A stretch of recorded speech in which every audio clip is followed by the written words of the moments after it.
Selamat datang di dunia dongeng.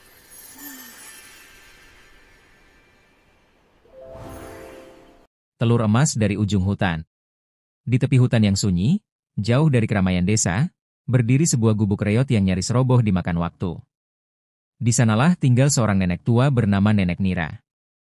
Rambutnya memutih, tubuhnya bungkuk, dan langkahnya pelan, tapi hatinya sehangat matahari pagi.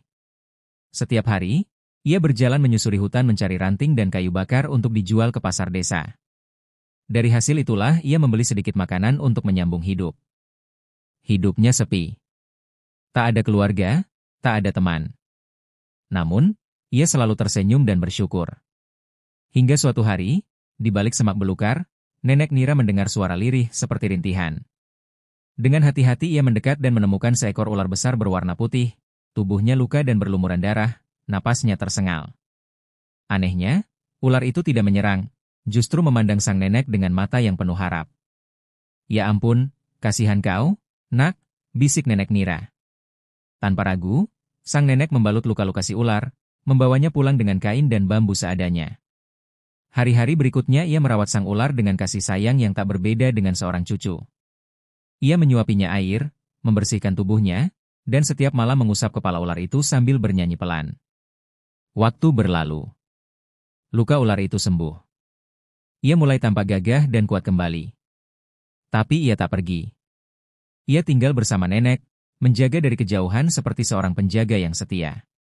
Suatu malam, ketika bulan menggantung penuh di langit, ular itu menjelma menjadi makhluk bercahaya, sebuah roh penjaga hutan kuno. Ia datang ke hadapan Nenek Nira dan meletakkan sebutir telur kecil berwarna emas. "Ini adalah tanda terima kasihku. Telur ini akan membawamu pada kehidupan yang lebih layak." Seketika setelah itu, sang ular menghilang ke dalam kabut, meninggalkan telur ajaib itu di tangan sang nenek. Sejak saat itu, kehidupan Nenek Nira berubah. Ia tak lagi mencari kayu di hutan. Ia kini punya rumah kecil yang nyaman di pinggir desa dan menjual sayuran segar. Hasil kebun yang entah bagaimana tumbuh subur dengan ajaib. Setiap hari ia berbagi makanan dengan anak-anak kecil dan memberi sedekah kepada yang membutuhkan. Namun perubahan itu tak luput dari perhatian warga. Mengapa tiba-tiba si nenek punya banyak uang? Jangan-jangan dia menyembunyikan harta karun? Dia pasti membuat perjanjian dengan makhluk halus. Desas-desus dan kecurigaan pun mulai menyebar.